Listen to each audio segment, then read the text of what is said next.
I'm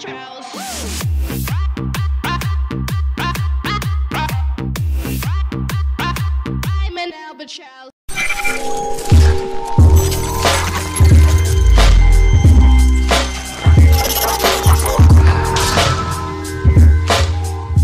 Yes, I changed the name to Animated Atrocities because, as I've learned recently, infamous animation was already taken. On top of that, half the things I cover technically aren't infamous, but they are all animated atrocities. So, who wrote this masterpiece? Good, people nobody cares about, so there's absolutely no risk of me pissing people off. I'm gonna have to review a G3 episode next anyway, aren't I?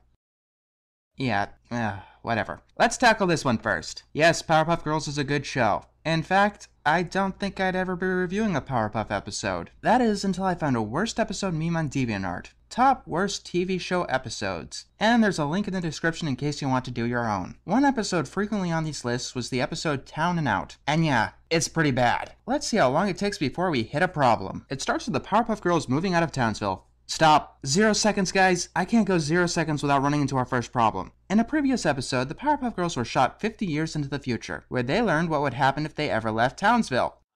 Powerpuff Girls, you did this. You did this. No! All I did was take over. It was easy.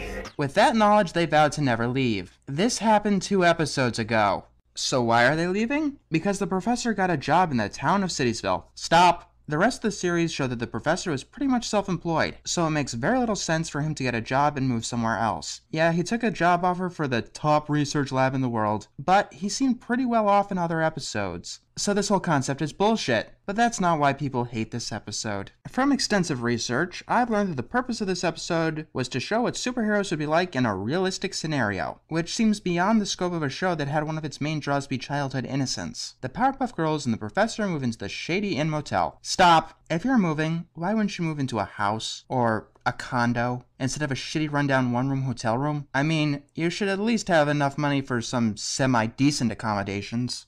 Being in a new town, the Powerpuff Girls don't know where the school is, so they are forced to take the school bus. There, they get laughed at by literally everyone else on the bus at very little provocation, and I do mean literally, as in the bus driver as well. Yeah, really realistic, guys. No, it seems like you made this episode just to abuse your main characters. You made Bubbles cry. I hope you're happy with yourselves. This scene tells us nothing. They have no interactions with their new classmates for the rest of the episode. At class, they tell the teacher that there are certain emergencies where they'll have to be excused, but the teacher gives the realistic response and pretty much ignores them. And they get covered in spitballs because gritty realism. They hear a fire truck, but can't be excused because realism. You know, writers, I kinda think you discarded your realism card when you had a man make little girls with the leftovers from his spice rack. Once, home, let's call it, they ask the professor what he thinks of this town. He calls it great because, I don't know. Normally in this scenario, the two characters say that they love their new horrible scenarios because they think that the other person loves it. It's a story as old as time. Here, however, there's no evidence that he's deluding anyone but himself. In fact, that's exactly what it seems like. He made a mistake, but he doesn't want to admit it to himself. The girls say that they love the town to keep him happy. In an attempt to make things better for themselves, they go to the Citiesville mayor, but first have to wait in the waiting room because gritty realism. After 7 hours, really, 7 hours, they are allowed to go into the mayor's office. They show off their stick, present their phone, and pretty much get ignored. During this conversation, the girls learn that the bank's been robbed, and they see it as a chance to prove themselves. So we have a pretty entertaining car chase, to be totally honest, that ends with the crooks getting away by parking in an alley. You know, like all... you know what? You guys get the point. Girls try to get the crooks to surrender, but get laughed at. Buttercup smashes the hood of the car, which probably would stop it from moving, and the crooks drive away. They chase the crooks to the bridge, and to stop them from getting away, they destroy it, causing the crooks to plummet into the river. People of Citiesville! Fear no more! Behold your saviors, the Powerpuff Girls! Why does it feel like I'm watching Double Rainbow again? The police do not seem happy about this. So the girls fly off to see that the professor is still incredibly happy because he's still deluding himself. Before they can say anything, the Powerpuff hotline rings. The mayor wants to see them right away because he's not happy at all. Blowing up the bridge was a big no-no. A very big no-no. It was expensive, a historical landmark, and pretty much the only way through the town.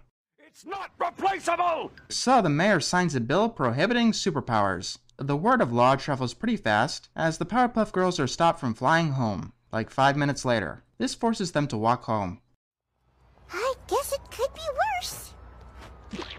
Oh yeah, because that's really funny. In fact, the episode goes on to show how funny the scenario is by having all the classic walking cliches happen to them. And finally, they have to swim across the river because why not? The girls have had enough, and tell the professor that Cityville stinks. Apparently, he hates this place too because people were picking on him at work. Right, that totally isn't a slap in the face. What was the point of this episode?